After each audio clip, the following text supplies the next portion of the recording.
ما عجبني شيء.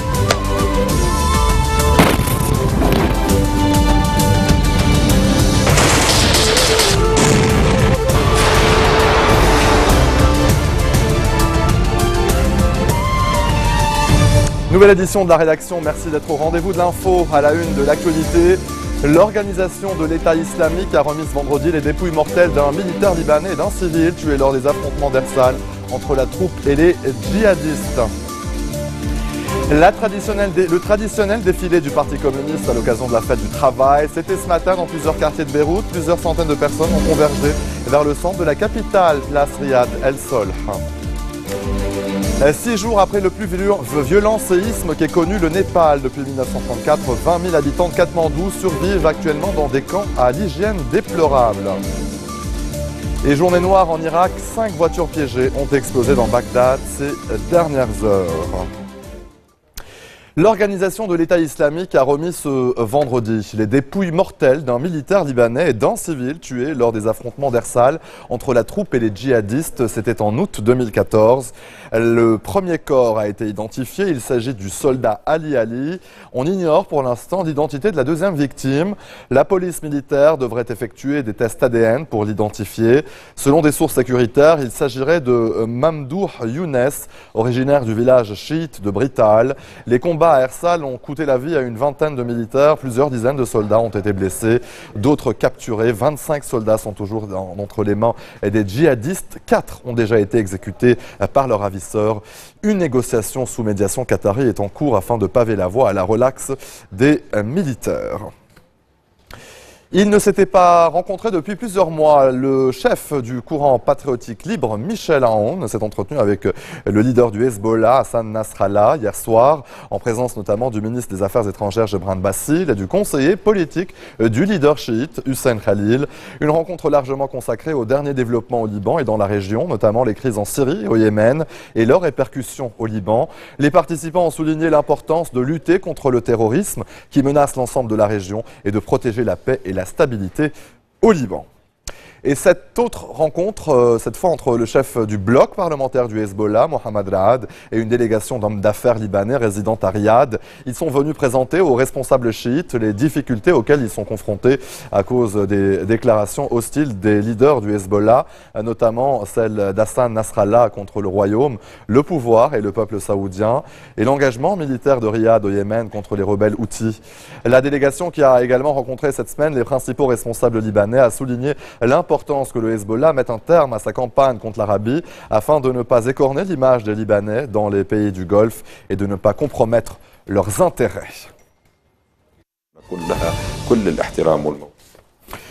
Le traditionnel défilé du Parti communiste à l'occasion de la fête du travail, c'était ce matin dans plusieurs quartiers de Beyrouth. Plusieurs centaines de personnes ont convergé vers le centre de la capitale, place Riyad El Sol, armés de revendications socio-économiques. Donc, dans leur discours, les principaux leaders syndicaux ont dénoncé l'état de dégénérescence auquel sont parvenus le pouvoir et l'administration libanaise et appelé à la chute du régime confessionnel. Ils ont aussi appelé à l'adoption par le Parlement de la nouvelle grille des salaires. Le 1er mai semble désormais être un jour férié comme un autre pour les Français. Plutôt que de battre le pavé, ils préfèrent profiter de ce jour férié pour partir en week-end. Le récent sondage d'OpinionWay indique clairement le divorce entre les Français et les syndicats. Une personne sur deux ne voit pas quel rôle utile ils jouent dans la société. Des défilés sont prévus aujourd'hui donc à Paris en province. Le Premier ministre Manuel Valls a dénoncé dans un tweet le spectacle effrayant d'une extrême droite qui ne change pas. Lors de son discours, la présidente du Front National, Marine Le Pen, a réaffirmé les positions de son parti contre l'Europe et l'immigration. Réaction. La France a le droit de savoir qui est sur son territoire. Revoir les conditions de l'asile afin d'éviter les risques d'infiltration. Rendre obligatoire l'utilisation du français pour les prêches. Expulser tout étranger qui exprime des sympathies pour l'État islamique.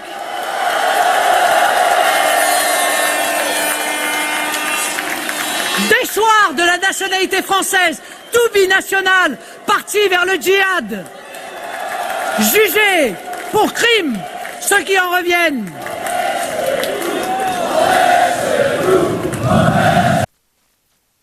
Le ministre grec des Finances Yannis Varoufakis a participé ce vendredi aux manifestations à l'appel des syndicats à Athènes.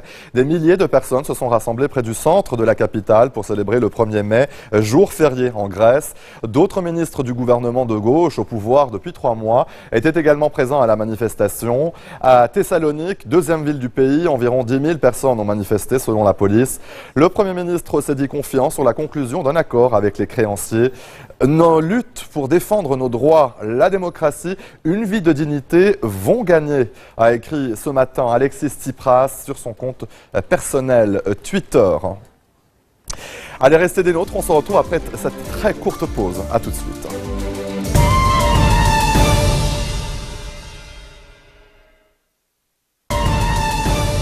Retour sur le plateau de l'info, 6 jours après le plus violent séisme qu'ait connu le Népal depuis 1934.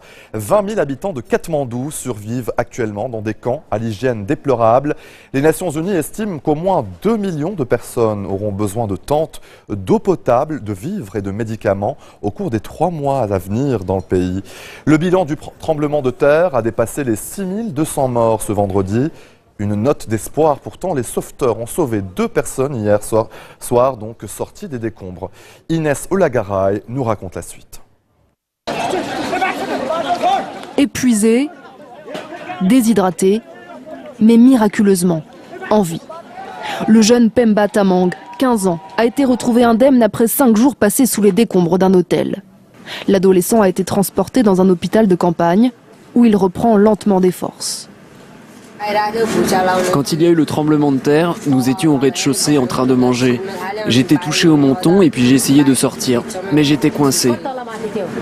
Pemba explique qu'il a survécu en mangeant du beurre clarifié trouvé par hasard dans les gravats. Le médecin qui s'occupe de lui est impressionné par son état de santé. Il va plutôt bien, étonnamment bien même. Très communicatif. Il nous parle beaucoup.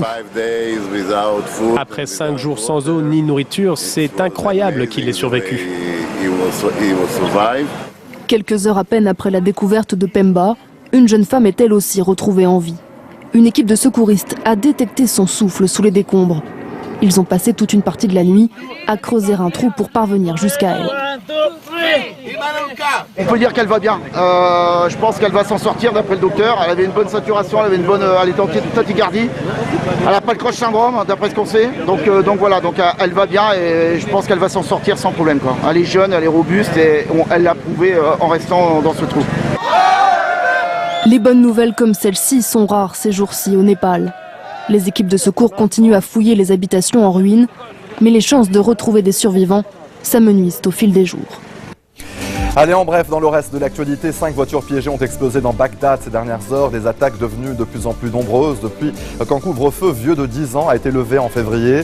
Les attentats ont fait 17 morts au total. Le plus meurtrier a eu lieu dans le quartier Iskan, où 5 personnes ont été tuées. Les Houthis auraient lancé une attaque contre les forces saoudiennes à la frontière entre les 2 pays. Une attaque de grande ampleur et inhabituelle selon Riyad. C'est un poste frontière de Najran qui a été visé et 3 soldats saoudiens ont été tués. La situation humanitaire devenue très critique est en train d'empirer. Le PAM annonce l'arrêt progressif faute de carburant de ses distributions de nourriture donc au Yémen.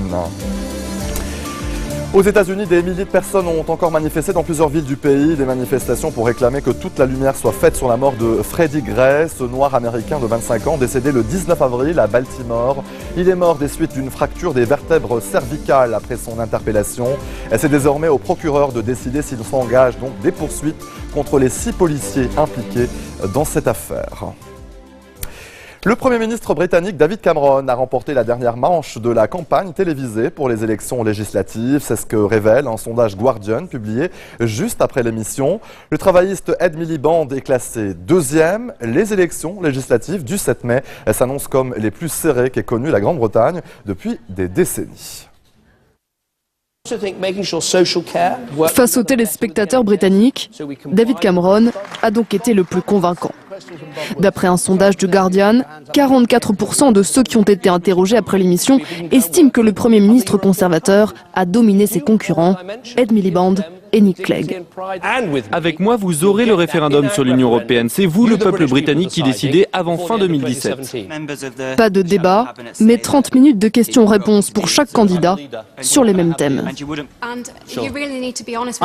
Je ne pense pas que la chose à faire pour notre pays soit de nous plonger dans 2 années de débat pour savoir si nous devons quitter l'Europe. Pour les millions d'emplois, pour les affaires et les familles, ce serait un désastre. D'après le même sondage de Guardian, le travailliste Ed Miliband est arrivé à la seconde place avec 38% d'opinion favorable. Le libéral-démocrate Nick Clegg arrive donc à la dernière place avec 19%.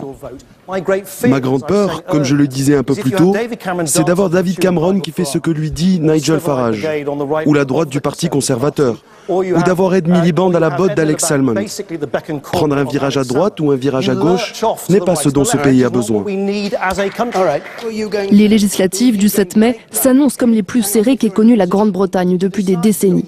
Les sondages donnent conservateurs et travaillistes au coude à coude.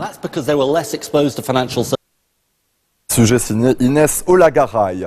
L'exposition universelle s'ouvre à Milan ce vendredi 1er mai. Plus de 140 pays seront représentés dans 53 pavillons internationaux. Pendant 6 mois, jusqu'au 31 octobre 2015, les visiteurs pourront se balader dans les allées et découvrir le thème de cette année, nourrir la planète, énergie pour la vie.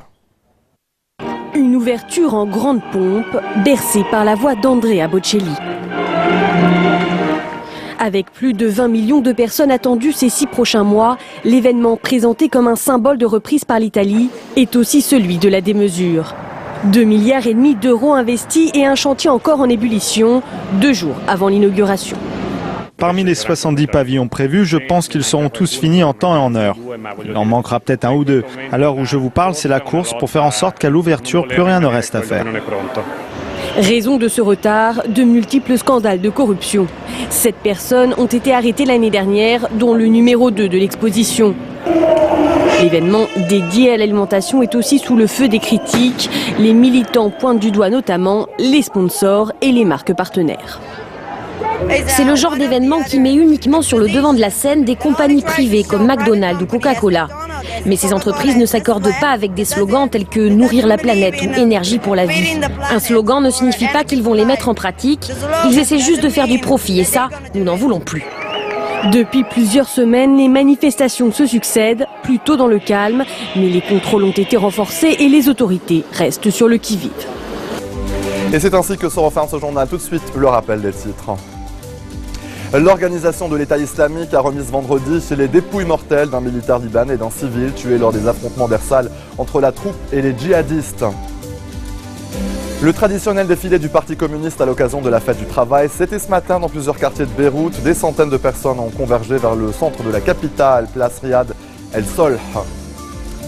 6 jours après le plus violent séisme qu'ait connu le Népal depuis 1934, 20 000 habitants de Katmandou survivent actuellement dans des camps à l'hygiène déplorable.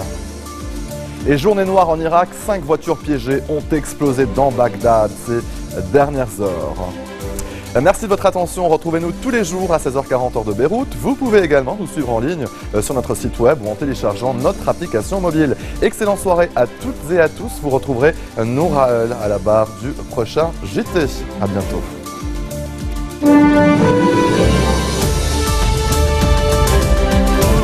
ما شفنا شيء